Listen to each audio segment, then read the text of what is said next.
as a special guest on the Dan Patrick Show, but he does amazing work. Talk show host and analyst around. And also, we also appreciate all of our great analysts, journalists, athletes, coaches, and so much more. On Black History Month, we appreciate every single one of them putting in the hard work and time. Joining us, Tyler Gates, live from San Francisco. How you doing, guys? How you doing? Oh, man, it can't get any better than this to be in NorCal. And, you know, Tyler, I got to tell you, I don't know if you had the chance to do so yet, but I've been to San Francisco one time in my life. And Really? when I went there, it was beautiful weather. You were up and into the pier side. I did the Pier 39 experience where I got on the boat. I checked out Alcatraz. I did the Golden Gate and the Bay Bridge crossing. But Really? then the only thing I knocked myself more than anything, I didn't get a chance to try the amazing seafood at the Fisherman's Wharf. I was just like, you got to be kidding. It's the best. I heard the crab cakes are phenomenal. I heard every bit of seafood. If you ever get a chance when you're there, check out the Fisherman's Wharf. It's an amazing place, but it is such an amazing area. What is the vibes like right now in San Fran? Yeah, the vibes are great. I mean, once again, when you're talking about two teams that have so much to play for, the Seattle Seahawks and the New England Patriots, these are two teams that we've seen once before in the Super Bowl. And I've heard you mention it before a lot on your show that, you know, it's never one play that defines a team. It's more so the team that defines the play. And we're not going to pass up the fact that Malcolm Butler had that brilliant interception. So the vibes right now in San Francisco, you have to feel for Seahawks fans because they're thinking, oh gosh, not again, because it's the Patriots. But I don't think the vibe is like that now. I think the vibe is very different. I'm seeing more Seattle than New England, which is very surprising to me. Yeah, no, and I'll tell you what, I mean, even for a rematch like this, Super Bowl 49, we remembered exactly how it was where both teams, I mean, Seattle had an opportunity to hoist back-to-back Super Bowls, but unfortunately with a play call, which everybody's thought was so crucial because look at social media these days. Everybody's going to speak. Everybody's going to express themselves. And then it just turned like that. Why didn't you give Marshawn Lynch the ball? So here's the thing. I'm going to start with New England. I feel like they are the prime example of an amazing yet strategical chess player in Mike Vrabel. Because you got to think, he has faced off against the top 5 defenses in the last 3 matchups in the playoffs. Because everybody kept saying, easy schedule. It was all like red carpet up from there. But Mike has the ability to close out the voices and lower the noise and say, guys, we are a football team at the end of the day, but we are the football team. Nobody truthfully knows a lot about us. Right. You have a second-year quarterback in Drake May, who is calm as can be out of North Carolina. And not only that, every single one of those guys are also veterans that know what it takes to hoist the trophy. Milton Williams, so many of these guys. When you think of New England, what's kind of the strategy that Mike Vrabel, we know going into this game against a highly talented team from top to bottom on paper, where he really has to outsmart his opponents, just like he has in these last 3 matchups? Yeah, it's like you said. To sum it up, they just have to focus on them. They can't focus on the media. They cannot focus on what has been happening. And people want to say easy schedule, but believe it or not, New England is back. And we can't run from it. I mean, in free agency, they had it Milton Williams and drafted Drake May. They even signed Stephon Diggs to that 3-year deal, which many people were very skeptical about, but I think it's going to work long term. When you have a wide receiver that nobody really talks about in Kayshon Boutte, and then you have those tight ends, you have the big kind of structure. Mike Vrabel is known really for his time in Tennessee for playing with that big kind of structure, with a Derrick Henry and, having Harold Landry come off the edge, who's a bigger edge. So it's not more of what New England is gaining out of this. I think Seattle has to worry. And what I mean by that is Mike Vrabel, he played with Tom Brady. I think a lot of people are forgetting he played with Brady. Like he knows how to win, especially at the highest level possible. And to see what he's done in this first year, I don't really know what's going to happen in this game, honestly. I don't know if it's going to turn out to be just like that Super Bowl all those years ago.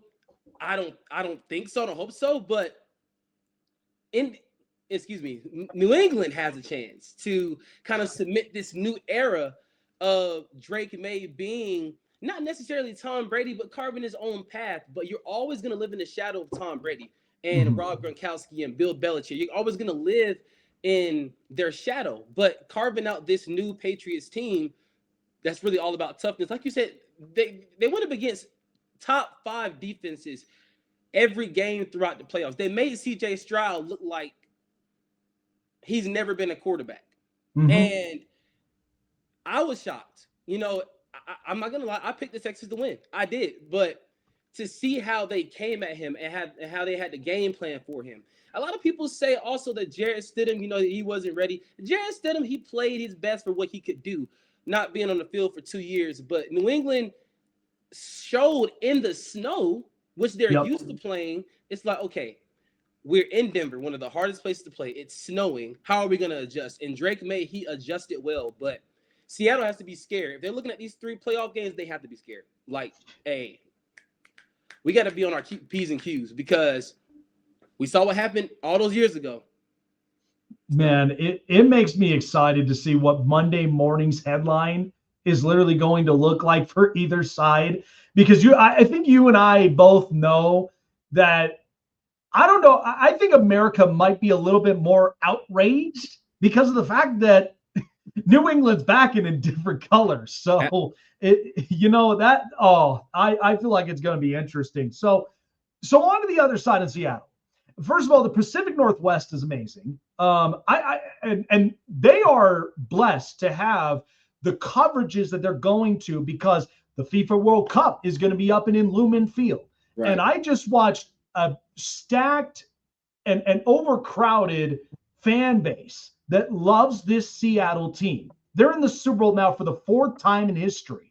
And Sam Darnold's story is by far the most amazing I've ever heard of because you're talking about a quarterback and coming out of the same draft class as Baker Mayfield, Josh Allen, Lamar Jackson, and Josh Rosen. And he's appearing before any of those guys. And Josh is struggling to get up there. Lamar, I think, had the worst season that he's had in his career. But, I mean, they were dealing with injuries. They were dealing with everything. So watching Sam Darnold and in the journey road that he's had, for Seattle to give him a 3-year, not only prove it, but to tell you, we want you as a quarterback because we have special things in place like a Jackson Smith and Jigba, a Kenneth Walker, a Zach Charbonnet, the dual tight end sets of A.J. Barner and Elijah Arroyo I love, and then an outstanding ferocious defense. Like Seattle, if they come away with this, it's not going to be that the top to bottom was just that talented. It's that they took a chance. They rolled the dice and believed in Sam Darnold that much that he can get it done in a moment which he will never forget for the rest of his life.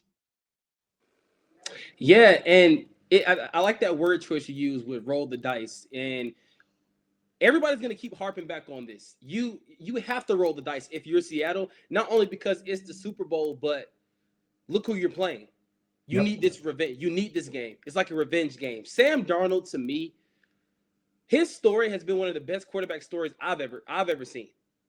In my 24 years of living, I haven't seen a story like this where a guy gets betrayed by a franchise not because of his talent, because of the organization. And you trade him to Carolina. Ironically enough, Baker Mayfield also ends up on Carolina. But I want to backtrack a little bit to Sam Darnold because people remember he was supposed to go number 1 overall to the Cleveland Browns, and they changed up last minute. That's I right. remember watching the 2018 NFL draft. I don't know if you remember watching it about, and Browns fans are like, Sam Darnold.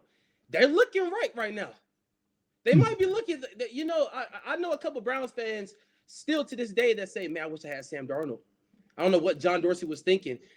I know what his concept was, but Sam Darnold to me was the best quarterback in that draft coming out, at least. I mean, obviously Lamar and Josh have just taken it to different stratospheres when we're talking about that draft class. Josh Rosen, I thought he was going to be something special. Unfortunately, he fell out. But Sam Darnold has that it factor about him now. He has that joy with playing football. And it seems like when you have that joy playing the game that you love, you start winning. And when you start winning, it gets contagious, and it gets more contagious. Getting Mike McDonald from Baltimore, that helped out Seattle a whole lot. But also bringing in Sam Darnold in free agency, like you said, that 3-year deal, I questioned the deal a little bit, considering that they drafted Jalen Milroe a month later in the draft, in the later rounds. But love Jalen Milroe, thought he was a decent quarterback at Alabama. I don't think people understand that, okay, Sam Darnold is not a bridge quarterback anymore. Like at the start of the season, we're thinking, okay, bridge quarterback.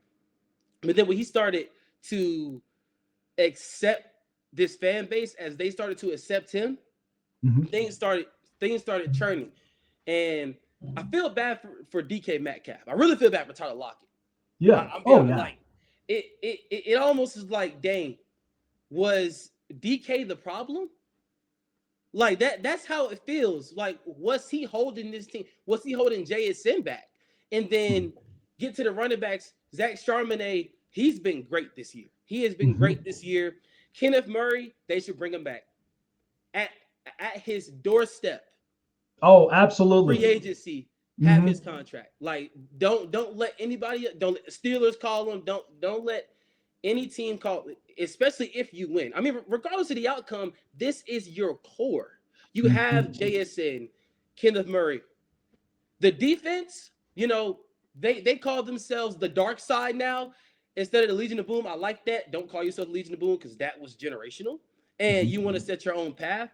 But just overall, how this Seahawks team has come together when really nobody thought that they were going to make it this far because of their quarterback. That's right. It's like, man, I'm really excited to see what Sam's going to do. I think he's gonna pull some John Elway magic. I think it's gonna, I agree. I think he's gonna just scramble out of the pocket one time. I don't know, you know. I agree. And you know what? Yeah, if you lose Kenneth Walker to free agency, that's going to change the whole trajectory of the whole entire run game. A final question for you before we move on to our next guest here. But we know the coaching carousel has been crazy. And right now, as what it stands, the Raiders are awaiting for Clint Kubiak to be their next head coach. And I know the Raiders, it took all the way to the end where they finally find their guy. But which head coaching job have you seen through this carousel? Because this is a record-breaking 10 job openings we got, and everybody's just shifting around. The league itself is shifting like crazy. But what was the best one that stands out to you, and why that you feel this might actually be a really good succession plan for the next couple of years, even for what you'll see next year? Yeah, I'm not going to be biased here and say my Falcons hiring Kevin Stefanski. I'm going to go out and I'm going to say Todd Monken. People are really bashing the Browns because of, okay, it's not the sexy hire, but it's a hire nonetheless. I don't look at it that way. I look at it as the Browns are doing this because the Browns feel like they have their quarterback in Shedeur Sanders and they want to start winning as soon as possible. You look at Myles Garrett. He stayed in Cleveland after requesting that trade, but money talks, and he's still here.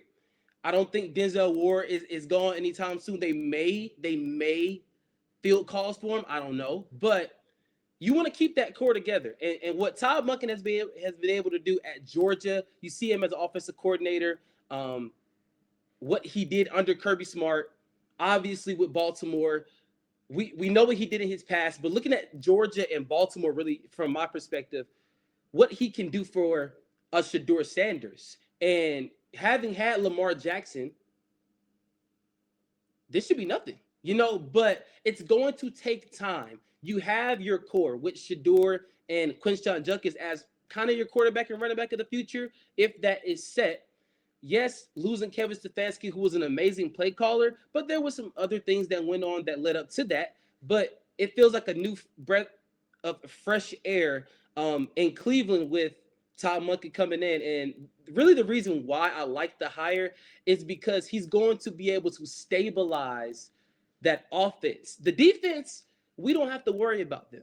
They just need minor upgrades. I mean, Carson Schlesinger was an amazing draft pick. I see him right now. I'm not going to call him Clay Matthews, but I see flashes of Clay Matthews. I don't know if you see flashes either.